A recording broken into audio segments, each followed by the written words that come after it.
Good evening, students. So, this is our lecture number 45 on the Code of Criminal Procedure 1973 and the Bharatiya Nagrik Suraksha Samhita 2023. अपने last lecture में हमने अपनी discussion को conclude किया था section 166 B पर. ठीक है, हमने 164 ए से शुरू किया था एंड 166 बी पर अपने डिस्कशन को कंक्लूड किया था. इसमें हमने ये पढ़ा था कि section 164 A which talks about the medical examination of the victim of rape को छोड़ के जो बाकी सेक्शंस हैं वो प्रीलिम्स के पर्सपेक्टिव से उतने इंपॉर्टेंट नहीं है. तो बस सेक्शन 164 ए को आप एक बार मतलब ध्यान से दोबारा पढ़ लीजिएगा, उसको जितनी बार हो सके आप रीड करिएगा. ठीक है, अब जो नेक्स्ट सेक्शन हम लोग शुरू करने वाले हैं that is going to be section 168. अब सेक्शन 168 को पढ़ने से पहले हमें एक बार चैप्टर 12 ऑफ इन्वेस्टिगेशन की कहानी को दोबारा समझने की आवश्यकता है. तो आइए समझते हैं चैप्टर 12 जो कि इन्वेस्टिगेशन का चैप्टर है, इसमें हमने क्या क्या चीजें पढ़ी हैं. ठीक है, हमने अपनी डिस्कशन को शुरू किया था सेक्शन 154 से. सेक्शन 154 में पुलिस ऑफिसर कॉग्निजेबल ऑफेंसेस की इंफॉर्मेशन को रजिस्टर करते हैं. ठीक है, और जो आपकी ये कॉग्निजेबल ऑफेंस की जो इन्फॉर्मेशन को रजिस्टर की जाती है ये एफआईआर बुक में रजिस्टर की जाती है. फिर हमने सेक्शन 155 को पढ़ा जिसमें नॉन कॉग्निजेबल ऑफेंस की इन्फॉर्मेशन को रजिस्टर की जाती है और यहाँ पर एक एनसीआर बुक को मेंटेन किया जाता है बाय द पुलिस ऑफिसर जिसमें एनसीआर एंट्रीज को डाला जाता है. नाउ हमने ये पढ़ा था कि जब सेक्शन 154 में पुलिस ऑफिसर किसी कॉग्निजेबल ऑफेंस की इंफॉर्मेशन को रजिस्टर करते हैं तो क्या कॉग्निजेबल ऑफेंसेस में पुलिस ऑफिसर को इन्वेस्टिगेशन करने के लिए मजिस्ट्रेट की प्रायर परमिशन चाहिए? नहीं चाहिए. ठीक है, तो सेक्शन 154 में इंफॉर्मेशन को एंटर करने के बाद by virtue of section 156 police officer is empowered to investigate cognizable offences without getting any prior approval from the magistrate. ठीक है, लेकिन when it comes to non cognizable offences यहां पर by virtue of section 155 sub section 3 पहले police officer को magistrate की permission चाहिए होती है and after they get the permission they can investigate a non cognizable offence. लेकिन जो कॉग्निजेबल ऑफेंस होते हैं और जो नॉन कॉग्निजेबल ऑफेंस होते हैं दोनों में ही जो पुलिस ऑफिसर की इन्वेस्टिगेशन करने की पावर है they derive it from section 156. Cognizable offence की डेफिनेशन कहाँ पे दी हुई है?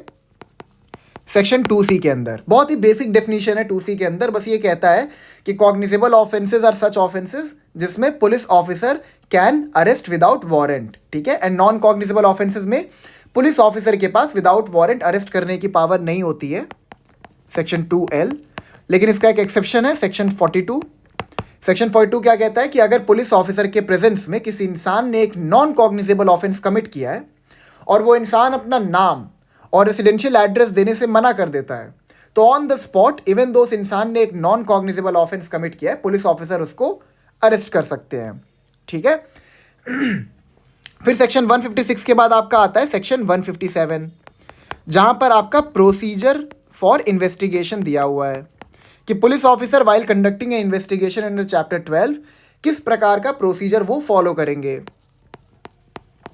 ठीक है, फिर 157 के बाद आपका आता है section 160 which talks about police officers power to require the attendance of witnesses. जब police officer by virtue of chapter 12 investigation करते हैं तो उनके पास ये पावर है कि अगर उनको लगता है कोई इंसान है जो कि इस केस में कंपीटेंट विटनेस हो सकता है उसको वो सेक्शन 160 के अंदर पुलिस स्टेशन में बुला सकते हैं. एंड बुलाने का पर्पस क्या होता है? Section 161 which talks about examination of witnesses. ठीक है, वो उन विटनेसेस को एग्जामिन कर सकते हैं और जो भी उनको लगता है, जो भी विटनेस लगता है जिसकी स्टेटमेंट एक रिलायबल स्टेटमेंट है उन स्टेटमेंट्स को वो राइटिंग में रिड्यूस भी करते हैं. ठीक है, फिर हमने पढ़ा था section 162 which talks about evidentiary value of statements recorded by police officer while conducting the investigation.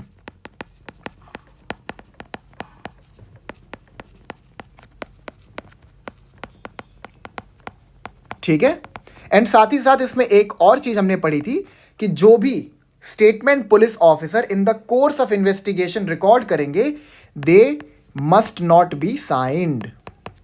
ठीक है, उस पर पुलिस ऑफिसर को, जिस इंसान ने स्टेटमेंट दिया है, उसका सिग्नेचर नहीं लेना है। क्लियर है आपको? एविडेंशियरी वैल्यू आपको याद है ना, मैंने क्या बताया था कि police officer in the course of investigation जितने भी स्टेटमेंट्स को रिकॉर्ड करते हैं, प्रोसिक्यूशन उन स्टेटमेंट्स को एज एन एविडेंस यूज नहीं कर सकता। ठीक है, बस क्रॉस एग्जामिनेशन के लिए जो आपका एक्यूज्ड है वो उन स्टेटमेंट्स को यूज कर सकता है। वो हमने 162 के अंदर बहुत ही कॉम्प्रिहेंसिवली डिस्कस किया था, तो आप उसको रेफर कर सकते हैं। एंड साथ ही साथ जो भी स्टेटमेंट्स पुलिस ऑफिसर इन्वेस्टिगेशन के टाइम पीरियड में रिकॉर्ड करते हैं उन पे साइन नहीं लिया जाएगा, लेकिन इसका एक एक्सेप्शन होता है, सेक्शन 297 ऑफ सीआरपीसी। ठीक है, अभी खाली सीआरपीसी के प्रोविजंस को हम लोग रिवाइज कर रहे हैं। ठीक है, फिर हमने पढ़ा था section 164 which talks about recording of confession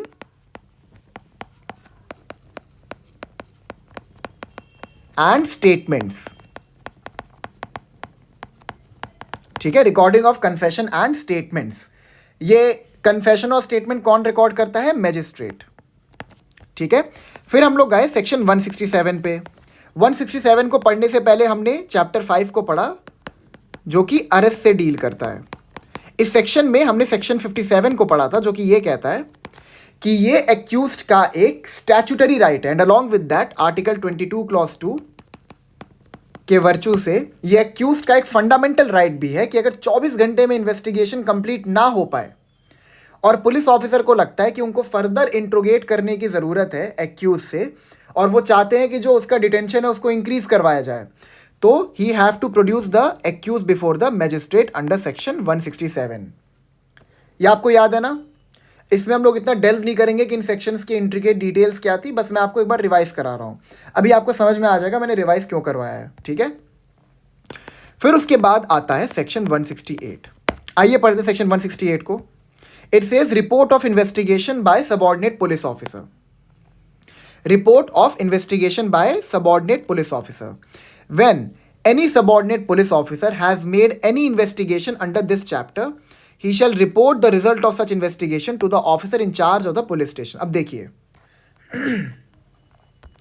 जब हमने सेक्शन 157 को पढ़ा था जो कि विच talks about procedure for investigation, इसमें हमने पढ़ा था कि पुलिस ऑफिसर यानी officer in charge of the police station, अगर उन्होंने किसी कॉग्निजेबल ऑफेंस की इंफॉर्मेशन को रिसीव किया है और वो उसकी इन्वेस्टिगेशन करना चाहते हैं, तो he can either investigate the matter on his own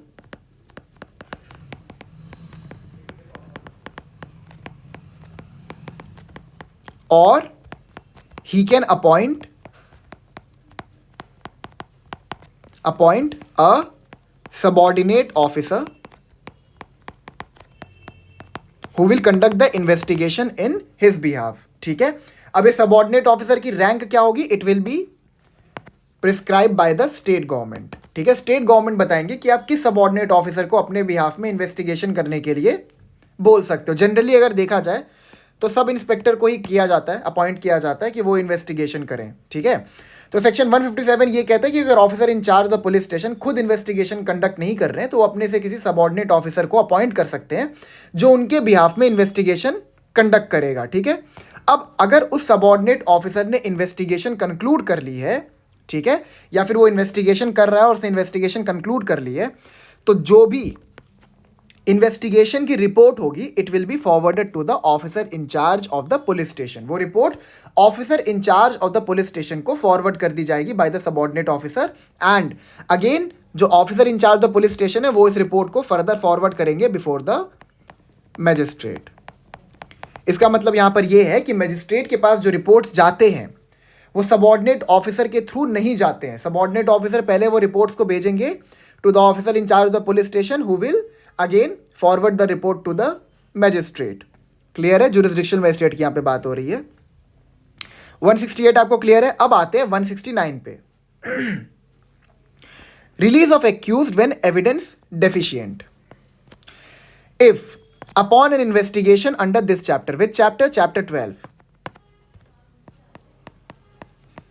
it appears to the officer in charge of the police station that there is not sufficient evidence or reasonable ground of suspicion to justify the forwarding of the accused to a magistrate, such officer shall, if such person is in custody, release him on his executing a bond with or without sureties, as such officer may direct to appear if and when so required before a magistrate empowered to take cognizance of the offence on a police report and to try the accused or commit him for trial.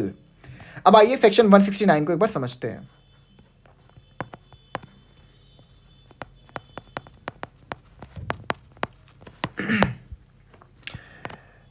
अब इसको समझते हैं section 169 क्या कहना चाहता है.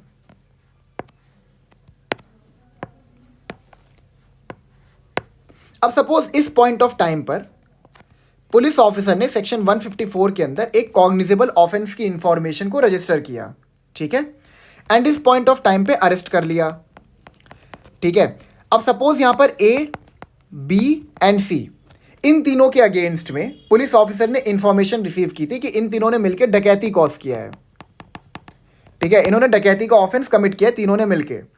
अब होता क्या है, अब होता ये है कि इस पॉइंट ऑफ टाइम पे पुलिस ऑफिसर ने ए को अरेस्ट किया, ठीक है, इस पॉइंट ऑफ टाइम पे पुलिस ऑफिसर ने बी को अरेस्ट किया और इस पॉइंट ऑफ टाइम पे उन्होंने सी को अरेस्ट किया. सपोज ए को अरेस्ट किया 6 दिसंबर को, बी को अरेस्ट किया 8 दिसंबर को एंड सी को अरेस्ट किया 10 दिसंबर को.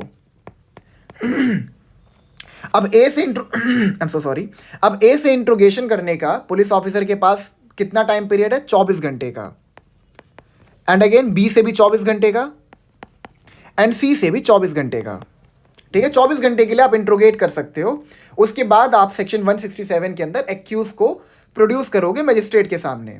अब होता क्या है, होता ये है कि चलो ए के अगेंस्ट में सफिशिएंट एविडेंस मिल गया, बी के अगेंस्ट में भी सफिशिएंट एविडेंस मिल गया, सी के अगेंस्ट में जब सी से पुलिस ऑफिसर इंट्रोगेशन करते हैं, उसके अगेंस्ट में एविडेंसेस को वो कलेक्ट करते हैं, तो उनको पता चलता है कि यहां पर सफिशिएंट एविडेंस है नहीं, ठीक है, यहां पर सफिशिएंट एविडेंस है ही नहीं सी के अगेंस्ट में कि उसको मैजिस्ट्रेट के सामने फॉरवर्ड किया जा सके ताकि उसका इंक्वायरी और ट्रायल कमेंस किया जाए, ठीक है.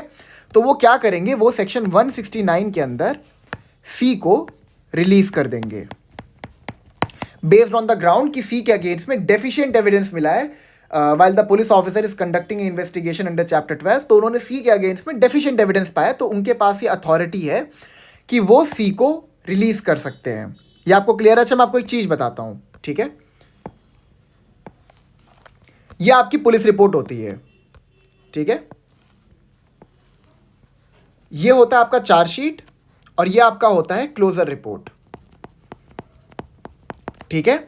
चार्जशीट में उन लोगों के नाम लिखे होते हैं जिनके अगेंस्ट में पुलिस चार्जेस लगा रही होती है. अब चार्जशीट क्या होता है कि पुलिस ने जब इन्वेस्टिगेशन किया, इन्वेस्टिगेशन करने के बाद वो इस कंक्लूजन पे पहुंचे कि इस इंसान के अगेंस्ट में इस पर्टिकुलर ऑफेंस के लिए सफिशिएंट एविडेंस मिल गया है, ठीक है, मतलब किसी पर्टिकुलर ऑफेंस के लिए जो उस एक्यूज ने कमिट किया है, मतलब जिसके अगेंस्ट में इंफॉर्मेशन मिली है, ठीक है, पुलिस ऑफिसर को सफिशिएंट एविडेंस मिल गया तो वो चार्जेस लगाते हैं. चार्जेस बेसिकली उसमें सेक्शंस लिख देते हैं कि ये सेक्शंस आईपीसी के, जो ये सेक्शंस है आईपीसी के, इनके अंदर एक्यूज ने ऑफेंसेस कमिट किए हैं. क्लोजर रिपोर्ट क्या होता है, क्लोजर रिपोर्ट में उन लोगों के नाम होते हैं जिनके अगेंस्ट में पुलिस ऑफिसर ने डेफिशिएंट एविडेंस ढूंढा हो, मतलब इतने एविडेंसेस है ही नहीं कि उस इंसान को मजिस्ट्रेट के सामने फॉरवर्ड किया जा सके. ये आपको क्लियर है, ठीक है. 2 कॉलम्स होते हैं, एक में चार्जशीट जाती है, एक में क्लोजर रिपोर्ट जाता है. क्लोजर रिपोर्ट जो है वो सेक्शन 169 के वर्च्यू से जाता है और जो चार्जशीट है वो सेक्शन 170 के वर्च्यू से जाता है. ये आपको क्लियर है. ये आपका पूरा पुलिस रिपोर्ट होता है. चार्जेस मतलब आपके जो आईपीसी के ऑफेंसेस है वो सारे लिखे रहते हैं चार्जेस में, जो उस इंसान ने कमिट किए, जिसके अगेंस्ट जो उसके अगेंस्ट में एक्यूजेशंस लगे हैं. एंड क्लोजर रिपोर्ट में पुलिस ऑफिसर मेंशन करता है कि हमने इस इंसान को क्यों रिलीज किया, ठीक है, कि हमें इसके अगेंस्ट में सफिशिएंट एविडेंसेस नहीं मिले तो हमने इसको रिलीज कर दिया. अब सेक्शन पे दोबारा आते हैं. तो सेक्शन 169 कहता है कि अगर एक पुलिस ऑफिसर चैप्टर 12 के अंदर इन्वेस्टिगेशन कंडक्ट कर रहा है एंड उसको ये लगता है, police officer basically officer in charge of the police station के पास ही ये पावर है कि वो किसी एक्यूज्ड को रिलीज कर सकते हैं, ठीक है, एंड उनको लगता है कि उस इंसान के अगेंस्ट में सफिशिएंट एविडेंस नहीं है, ठीक है. अब देखिए होता क्या है, जब इस पॉइंट ऑफ टाइम पर पुलिस अपनी इन्वेस्टिगेशन कंक्लूड कर लेती है तो वो चार्जशीट भेजते हैं. फिर चार्जशीट के सबमिशन के बाद मजिस्ट्रेट इंक्वायरी शुरू करते हैं, ठीक है। और इंक्वायरी करने के बाद with the framing of charges trial commences हो जाता है, ठीक है। जैसे ही मजिस्ट्रेट चार्जेस को फ्रेम कर देते हैं, ऐसा माना जाता है कि उसके बाद ही ट्रायल कमेंस हो जाता है। क्लियर है? तो अगर कोई पुलिस ऑफिसर चैप्टर 12 के अंदर इन्वेस्टिगेशन कर रहा है, बेसिकली आपके officer in charge the police station, और उनको सफिशिएंट एविडेंस नहीं मिला, ठीक है, या फिर उनको लगता है कि उस इंसान को मजिस्ट्रेट के पास for the purpose of inquiry या फिर ट्रायल भेजने का कोई मतलब ही नहीं है, तो वो ऑफिसर क्या करेंगे? वो ऑफिसर क्या करेंगे? He will release him on his executing a bond with or without sureties, as such officer may direct to appear if and when so required before a magistrate empowered to take cognizance of the offence on a police report and to try the accused or commit him for trial.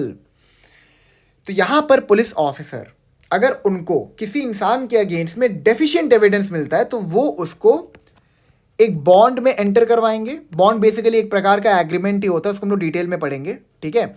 एक bond में enter करवाएंगे और bond की जो terms and conditions होंगी वो ये होंगी कि you have to appear before the magistrate who is empowered to take cognizance of the offence on a police report. अच्छा, कॉग्निजेंस का यहाँ पे मतलब क्या है मैं समझाता हूं।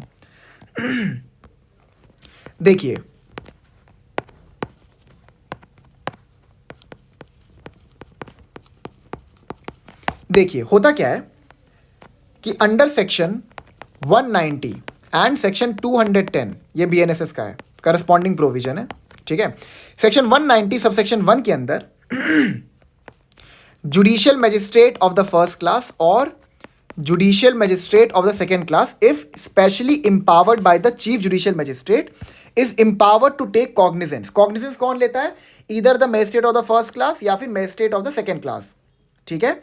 अब यहां पर by virtue of clause A of section 1, the magistrate of first class or second class can take cognizance on a complaint, ठीक है, on a police report or by any other person, ठीक है। इन ग्राउंड्स पे जो magistrate है he is empowered to take cognizance. ये आपको clear है?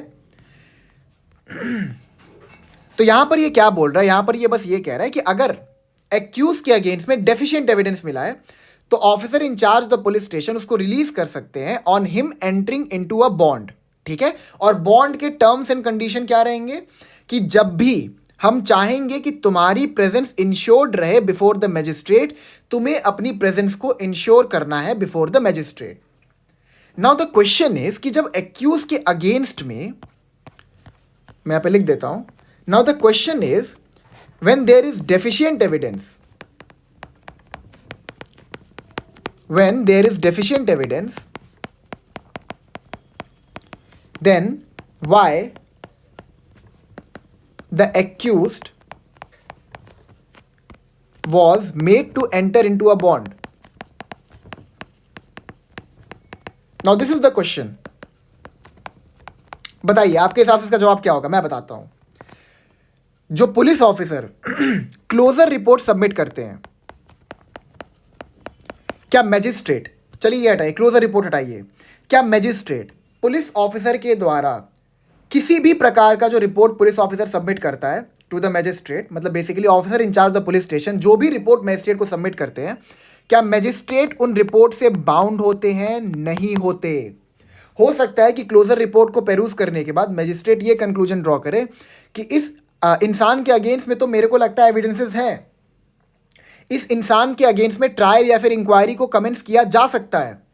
तो ऐसा नहीं है कि मैजिस्ट्रेट क्लोजर रिपोर्ट से बाउंड होते हैं, वो अगर चाहें तो उसके बावजूद भी उस पर्टिकुलर पर्सन के अगेंस्ट में इंक्वायरी या फिर ट्रायल कमेंस कर सकते हैं। मैं यहां लिख दे रहा,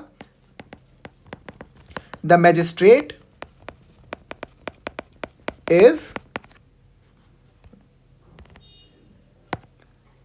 आई एम सो सॉरी, क्या हो रहा है? ओके मैं इसको यहाँ नीचे लिख दे रहा, आई डोंट नो ये कुछ प्रॉब्लम हो गया। हाँ, the magistrate is not bound by any report submitted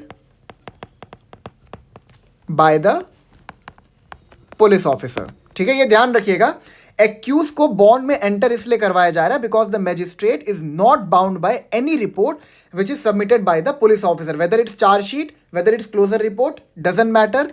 दोनों ही रिपोर्ट पे मैजिस्ट्रेट बाउंड नहीं एक्सेप्ट करने के लिए, उसको पेरूज करने के बाद, ध्यानपूर्वक पढ़ने के बाद ही में ड्रॉ द कंक्लूजन कि यहाँ पे इन्वेस्टिगेशन सही से नहीं हुई है, तुम दोबारा इन्वेस्टिगेशन करो, वो चार्जशीट को रिटर्न कर सकते हैं, ठीक है। और जो closure report police officer submit करता है, मैजिस्ट्रेट उससे भी बाउंड नहीं है, वो उसको भी रिजेक्ट कर सकते हैं, ठीक है। तो बेसिकली आपको समझ में आ गया ना। अगर पुलिस ऑफिसर ने इन्वेस्टिगेशन किया, इन्वेस्टिगेशन करने के बाद उनको डेफिशिएंट एविडेंस मिलता है किसी इंसान के अगेंस्ट में, तो वो उसको सेक्शन 169 में रिलीज कर सकते हैं एंड सब्सिक्वेंटली वो एक क्लोजर रिपोर्ट सबमिट करेंगे टू द मैजिस्ट्रेट, जिस रिपोर्ट से मैजिस्ट्रेट बाउंड नहीं है एंड वो अगेन अगर चाहे तो उस इंसान के अगेंस्ट में इंक्वायरी या फिर ट्रायल को कमेंस कर सकते हैं। अब एक और क्वेश्चन आता है, ये देखिए यहां पे क्या लिखा है, if such person is in custody then he can release him. इसका मतलब क्या है?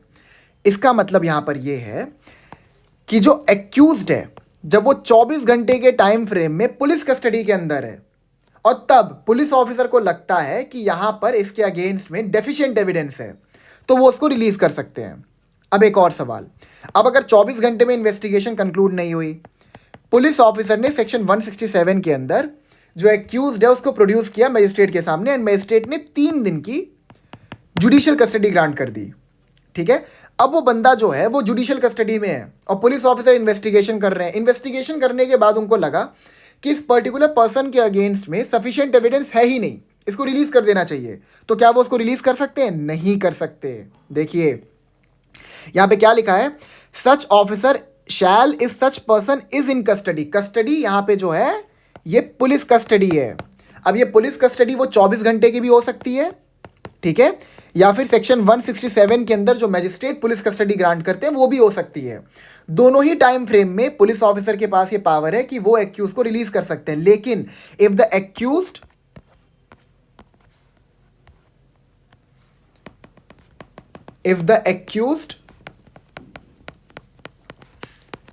is in judicial custody, the police officer cannot release him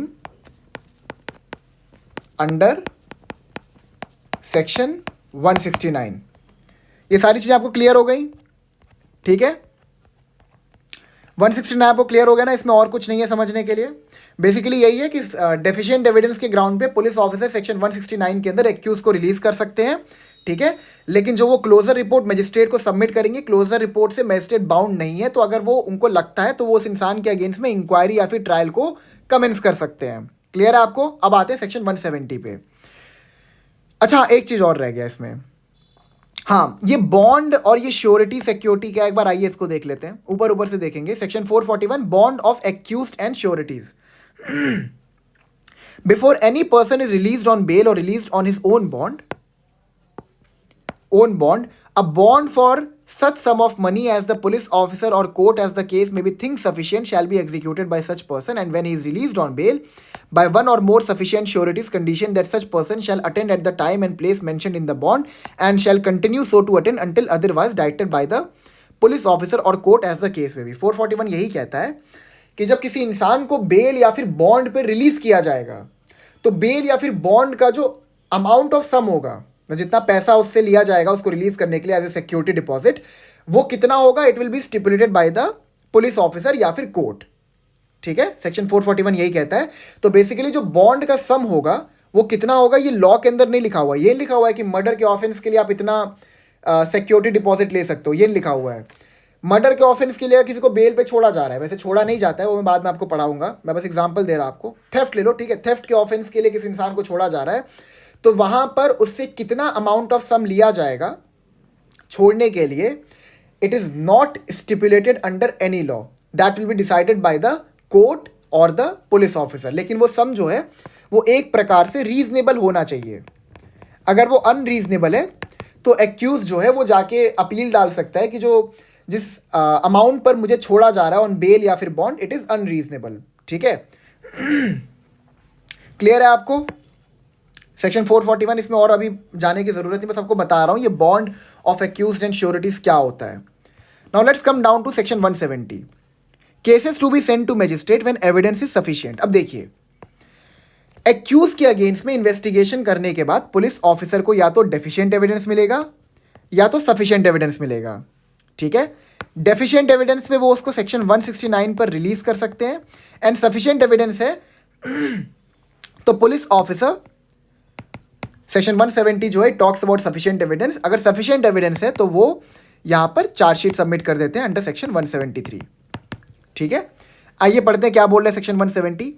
cases to be sent to magistrate when evidence is sufficient if upon an investigation under this chapter it appears to the officer in charge of the police station that there is sufficient evidence or reasonable ground as aforesaid, such officer shall forward the accused under the custody of a magistrate empowered to take cognizance of the offence upon a police report and to try the accused or commit him for trial, or if the offence is bailable and the accused is able to give security shall take security from him for his appearance before such magistrate on a day fixed and for his attendance from day to day before such magistrate until otherwise directed। अब इसको ना थोड़ा ध्यान समझिएगा। ठीक है, अक्सर इसको ना टीचर्स जो है वो बहुत डिटेल में समझाते नहीं है तो बच्चे कंफ्यूज हो जाते हैं। आप लोग बस ऐसे मत समझिए कि 169 में डेफिशिएंट एविडेंस है, 170 में सफिशिएंट एविडेंस है, ऐसा कुछ नहीं है। इसको और डिटेल में समझिए। ठीक है, डिटेल में जितना आप समझेंगे उतनी ज़्यादा आपकी अच्छी अंडरस्टैंडिंग होगी। तो सेक्शन 170 ये बोलता है कि अगर पुलिस ऑफिसर ने इन्वेस्टिगेशन किया एंड इन्वेस्टिगेशन करने के बाद उनको सफिशिएंट एविडेंस मिलते हैं, ठीक है, तो वो क्या करेंगे, वो एक्यूज को फॉरवर्ड कर देंगे under the custody of the magistrate, मतलब कि जुडिशियल कस्टडी में फॉरवर्ड कर देंगे। अब आपने इन्वेस्टिगेशन कंक्लूड कर ली, आपको सफिशिएंट एविडेंस मिल गए, तो आप क्या करेंगे, उसको पुलिस कस्टडी से निकाल के जुडिशियल कस्टडी में ट्रांसफर करवा देंगे मैजिस्ट्रेट के थ्रू। ठीक है, कौन सा magistrate, who is empowered to take cognizance of the offence upon a police report. Cognizance हमने समझ लिया था ना, सेक्शन 190। ठीक है, और जिसके पास ये भी अथॉरिटी है कि he can try the accused और कमिट हिम फॉर ट्रायल। ठीक है, अब देखिए अब क्या है, अब suppose the person is out on bail. ठीक है, ध्यान समझिएगा, if the person is out on bail, ठीक है, बेल पे वो बाहर था लेकिन पुलिस ऑफिसर को उसके अगेंस्ट में सफिशिएंट एविडेंस मिल गया। ठीक है, सफिशिएंट एविडेंस मिलने के बाद पुलिस ऑफिसर ने चार्जशीट भी सबमिट कर दी। अब क्या चार्जशीट के सबमिशन के तुरंत बाद there will be an automatic arrest? बताइए क्या लगता है आपको, क्या यहां पर जैसे ही पुलिस ऑफिसर चार्जशीट सबमिट कर देंगे तो क्या वो ऑटोमेटिकली जाके उस इंसान को अरेस्ट कर लेंगे जो बेल पे छूटा हुआ है? नहीं, ये एक बहुत बड़ा मिसकंसेप्शन है लोगों का। ठीक है, ऐसा नहीं है कि चार्जशीट के सबमिशन के बाद उस इंसान को ऑटोमेटिकली अरेस्ट कर लिया जाएगा। इवन दो अंडर सेक्शन 167 जब एक्यूज डिफॉल्ट बेल पर छूट जाता है, ठीक है, जब एक्यूज डिफॉल्ट बेल पे छूट जाता है उसके बाद अगर चार्जशीट सबमिट हो जाती है तो ये नहीं कि ऑटोमेटिकली उसको अरेस्ट कर लिया जाएगा। हाँ, अगर डिफॉल्ट बेल के एप्लीकेशन को डालने से पहले चार्जशीट सबमिट हो गई तो वो इंसान जुडिशियल कस्टडी में रहेगा, इसमें तो कोई डाउट नहीं है। लेकिन अगर उसने डिफॉल्ट बेल एप्लीकेशन डाल दिया है और उसके बाद सब्सिक्वेंटली चार्जशीट सबमिट हो गई तो इसका मतलब ये नहीं है कि उस इंसान को ऑटोमेटिकली अरेस्ट कर लिया जाएगा। देखिए आगे क्या लिखा हुआ है, यहाँ पे लिखा हुआ है, और if the offence is bailable and the accused is able to give security shall take security from him for his appearance before such magistrate on a day fixed and for his attendance from day to day before such magistrate until otherwise directed. मैं समझाता हूँ उसका मतलब क्या है।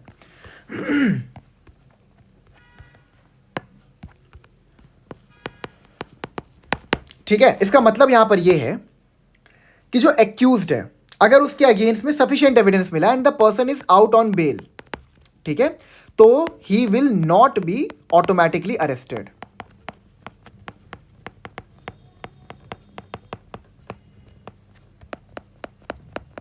ठीक है, he will not be automatically arrested. होता क्या है मैं आपको समझाता हूं। होता क्या है, if the person is out on bail, ठीक है, और उसके अगेंस्ट में इंक्वायरी और ट्रायल कमेंस हो गया, तो बेल में ना ये कंडीशन होती है कि जब इंक्वायरी या फिर ट्रायल के टाइम पे हम आपकी प्रेजेंस को चाहेंगे तो आप अपनी प्रेजेंस को इंश्योर करोगे। भाई वो बंदा अभी भी एक्यूज्ड है, वो कन्विक्ट नहीं हुआ है। जब तक उसको कन्विक्ट नहीं किया गया है तब तक उसको जेल में रखने का क्या मतलब बनता है? उसकी लिबर्टी को अनरीजनेबली अननेसेसरली कर्टेल करने का क्या रीजनिंग है आपके पास? तभी तो सुप्रीम कोर्ट बार बार कहता है कि बेल इज द रूल। आप तो अक्सर पढ़ते होंगे ये चीज़ अगर आप बार एंड बेंच या फिर लाइव लॉ को फॉलो करते हो। Bail is the rule and jail is the exception. ये आप पढ़ते हैं ना, तो बेसिकली होता क्या है कि if the person is out on bail, तो ऐसा नहीं है कि ऑटोमेटिकली उसको अरेस्ट कर लिया जाएगा। बेल में कंडीशंस रहती हैं कि आपको अपनी प्रेजेंस को इंश्योर करना है एट दिस टाइम पीरियड। अगर आपको इंक्वायरी पे मैजिस्ट्रेट बुलाते हैं तो आपको आना पड़ेगा, अगर ट्रायल पे आपको बुलाते हैं मैजिस्ट्रेट तब आपको आना पड़ेगा। ठीक है, ये आपको क्लियर है? ऑटोमेटिकली अरेस्ट नहीं होता, लेकिन if you are not complying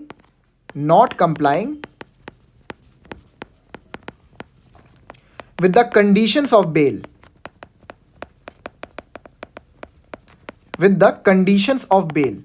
then the person can be arrested। ठीक है, अब उसको कहा गया था कि आप इंक्वायरी पे आइए, वो इंक्वायरी पे नहीं आए।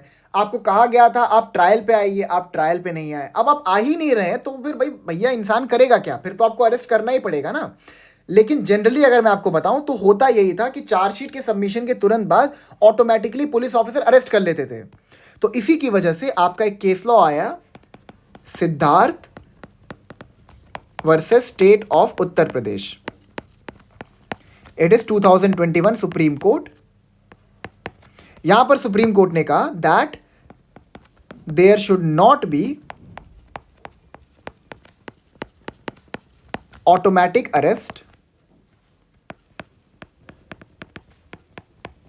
after the filing of charge sheet if the accused is out on bail। ठीक है, अब वो बंदा बेल पे अगर बाहर है और वो बेल के टर्म्स एंड कंडीशन से कंप्लाई कर रहा है तो आप उसको अरेस्ट नहीं करेंगे। ठीक है, ये आपको क्लियर है? अच्छा, मैं आपको एक चीज और बताता हूं। If suppose the person is in judicial custody और वहां पर चार्जशीट सबमिट हो जाए, तब क्या होगा? तो यहां पर क्या होता है, यहां पर मैजिस्ट्रेट जो है वो एक प्रोडक्शन वारंट इशू करते हैं।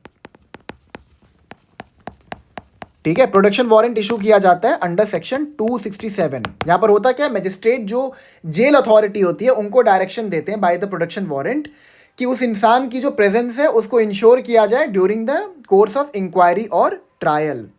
ये आपको क्लियर है पूरा?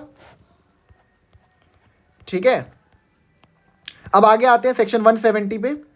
Sub clause 2, when the officer in charge of a police station forwards an accused person to a magistrate or takes security for his appearance before such magistrate under this section, he shall send to such magistrate any weapon or other article which it may be necessary to produce before him, and shall require the complainant and so many of the persons who appear to such officer to be acquainted with the facts and circumstances of the case as he may think necessary to execute a bond to appear before the magistrate, thereby directed and prosecute or give evidence as the case may be in the matter of the charge against the accused। अब इन sections जो आपका sub clause 2 है ना, इसको हम लोग section 171 and 172 के साथ पढ़ेंगे।